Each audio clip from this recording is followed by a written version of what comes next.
പ്രിയപ്പെട്ടവർ, ഞാനിപ്പോൾ ഉള്ളത് മൂന്നാറിൽ ആനക്കുളം എന്ന് പറഞ്ഞിട്ടുള്ള ഒരു സ്ഥലത്താണ്. നിങ്ങൾക്ക് കാണാം ഇവിടെ ഇങ്ങനെ വെള്ളം ഒഴുകി പോകുന്ന ഒരു സ്ഥലം കാണാം. ഇവിടെ ആനകളുടെ കൂട്ടങ്ങളാണ് വരാൻ പോകുന്നത്. അത് കാണാൻ വേണ്ടിയിട്ട് പോകുന്നത്. ഇപ്പോൾ നമ്മുടെ സെക്യൂരിറ്റി ഇവിടെ ഉള്ള ആളുകളൊക്കെ അതിൻ്റെ മേലേക്ക് അങ്ങോട്ട് കയറ്റി വിടുകയാണ്. എന്താ വെച്ചിട്ടുണ്ടെങ്കിൽ ആനകൾ വരാറായിട്ടുണ്ട്. അപ്പോൾ എന്തായാലും തീർച്ചയായിട്ടും ആനകളും അതുപോലെ ആനക്കുട്ടികളും എല്ലാവരും കൂടി ഒരുമിച്ച് ഒരു കുടുംബമായിട്ടാണ് വരാൻ വേണ്ടിയിട്ട് പോകുന്നത്. സാധാരണ ഏകദേശം 2 മാസമായിട്ട് ഇവിടെ ആനകൾ വന്നുകൊണ്ടിരിക്കുന്നുണ്ട്. ഇപ്പോൾ സെക്യൂരിറ്റി നമ്മളെല്ലാവരും കയറ്റിക്കൊണ്ടിരിക്കുകയാണ്. ആളുകളൊക്കെ ഇവിടെ വന്നിട്ട് നിൽക്കുകയാണ്. അപ്പോൾ ഇതാ ഇവിടെ നമ്മുടെ ഗൈഡ് ചെയ്യുന്ന സെക്യൂരിറ്റിക്കാർ അവരൊക്കെ ആളുകളെ കയറ്റുകയാണ്. ഏകദേശം ആന വരാറായിട്ടുണ്ടെന്ന് പറഞ്ഞിട്ടോ. അപ്പോൾ സാധാരണ ഒന്നല്ലെങ്കിൽ ആ ഒരു സൈഡിൽ നിന്ന് ആനക്കൂട്ടം വരും, അതല്ലെങ്കിൽ ഈ ഒരു സൈഡിൽ നിന്ന് വരും എന്നാണ് പറഞ്ഞത്. ആനകൾ വരുന്ന ഒരു കാഴ്ച കാണാൻ വേണ്ടിയിട്ടാണ് ഇന്നിവിടെ നിൽക്കുന്നത്. അപ്പോൾ ഇവിടെ ആളുകളൊക്കെ കയറ്റി തുടങ്ങിയിട്ടുണ്ട്. നമ്മൾ തീർച്ചയായിട്ടും അവിടുന്ന് ഷൂട്ട് ചെയ്യാൻ പറ്റുന്നതാണ് വിചാരിക്കുന്നത്. ആനക്കുളം ആ ഒരു ഭാഗത്ത് ആന വരുന്നത് അടുത്തുനിന്ന് കാണാൻ വേണ്ടിയിട്ട് ഇവിടെ ഒരു പ്രവേശന ഫീസ് 20 രൂപ ഉണ്ട്. അത് കൊടുത്തു കഴിഞ്ഞിട്ടുണ്ടെങ്കിൽ നമുക്ക് ഒന്നുകൂടി അടുത്ത് പോട്ടോ. അതല്ലെങ്കിൽ ഇവിടെ നിൽക്കുന്ന പോലെ ആളുകൾ ഈ റോഡിലൊക്കെ നിൽക്കുകയാണ്. അപ്പോൾ നമുക്ക് വളരെ ദൂരത്തായിട്ട് കാണുന്നുണ്ടാവുക. അപ്പോൾ ഇവിടെ വരികയെന്നുണ്ടെങ്കിൽ നമ്മളിതാ ഈ ഒരു മുളങ്കാട്ടിൻ്റെ ഉള്ളിലൂടെ ഇങ്ങനെ പോയി കഴിഞ്ഞാൽ ശരിക്കും കുറച്ചും കൂടിയും അടുത്തെത്തും. അതുപോലെ തന്നെ ഇവിടെ കുറച്ച് ചിൽഡ്രൻസ് പാർക്ക് പോലെ ഊഞ്ഞാലും കാര്യങ്ങളൊക്കെ കാണുന്നുണ്ട് കേട്ടോ. അപ്പോൾ നമ്മൾ 20 രൂപ എൻട്രൻസ് ഫീ കൊടുത്തിട്ട് ഇങ്ങനെ വരികയാണ്. അപ്പോൾ നമ്മൾ എൻട്രൻസ് ഫീ കൊടുത്തു കഴിഞ്ഞിട്ടുണ്ടെങ്കിൽ ഇത്രയും അടുത്ത് നിന്ന് നമുക്ക് കാണാനുള്ള ഒരു അവസരം ഉണ്ടാവും കേട്ടോ.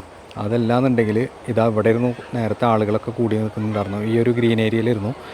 അപ്പോൾ നമ്മൾ 20 ഫീ കൊടുത്ത് കയറിയില്ലെങ്കിൽ ഇത് ആളുകൾ അവിടെ ഇങ്ങനെ കൂടി നിൽക്കുന്നു. ആ ഒരു ഭാഗത്താണ് നമുക്ക് നിൽക്കാൻ വേണ്ടി പറ്റുക. അപ്പോൾ അങ്ങനെ നിൽക്കുമ്പോൾ നമുക്ക് ആനകൾ വരുന്ന ഒരു വ്യൂ കിട്ടാനുള്ള ചാൻസ് കുറവാണ്. അപ്പോൾ നമ്മൾ ഇവിടെ നിന്നിട്ട് ഒന്ന് ട്രൈ ചെയ്ത് നോക്കുകയാണ്. പിന്നെ ഇവിടെ നിന്ന് ഇങ്ങനെ വെള്ളമൊക്കെ വരുന്നുണ്ട്. വളരെ ഭംഗിയായിട്ടുള്ള ഒരു വ്യൂ ആണ് ഇവിടെ ഉള്ളത്. അപ്പോൾ നമ്മുടെ ആനക്കൂട്ടങ്ങൾ ഇവിടെ എത്തിയിട്ടുണ്ട്. രാത്രി ആയപ്പോഴാണ് കേട്ടോ അവരെത്തിയത്. നമ്മൾ 5:30 മുതൽ ഇവിടെ വെയിറ്റ് ചെയ്ത് നിൽക്കായിരുന്നു. പക്ഷേ നമുക്ക് കറക്റ്റ് സമയമൊന്നും പറയാൻ പറ്റില്ലല്ലോ. ഏകദേശം 5:30 മുതൽ അങ്ങനെ നമുക്ക് കാണാൻ പറ്റുന്നതാണ് ഇവിടെ ഉള്ളവരൊക്കെ പറഞ്ഞിട്ടുണ്ടായിരുന്നത്. അപ്പോൾ നമുക്ക് ഈ ഒരു ആനക്കൂട്ടത്തെ കാണാൻ ക്ഷമം കൂടി വേണം കേട്ടോ. കുഞ്ഞുങ്ങളെ കിടക്കണേ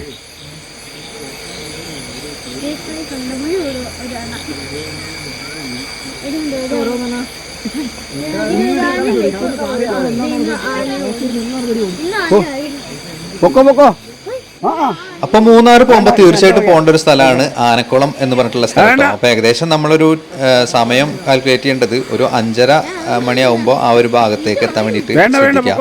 അപ്പോൾ 5:30 മുതൽ പിന്നെ എത്ര സമയം എപ്പോഴാണ് വരിക എന്ന് കറക്റ്റ് പറയാൻ പറ്റില്ല. ഇതിപ്പോൾ നമ്മൾ ഒരു 9:30 സമയം വരെ നിന്നപ്പോഴാണ് ഇങ്ങനെ ആനക്കൂട്ടത്തെ നമുക്ക് കാണാൻ വേണ്ടി പറ്റുക കേട്ടോ.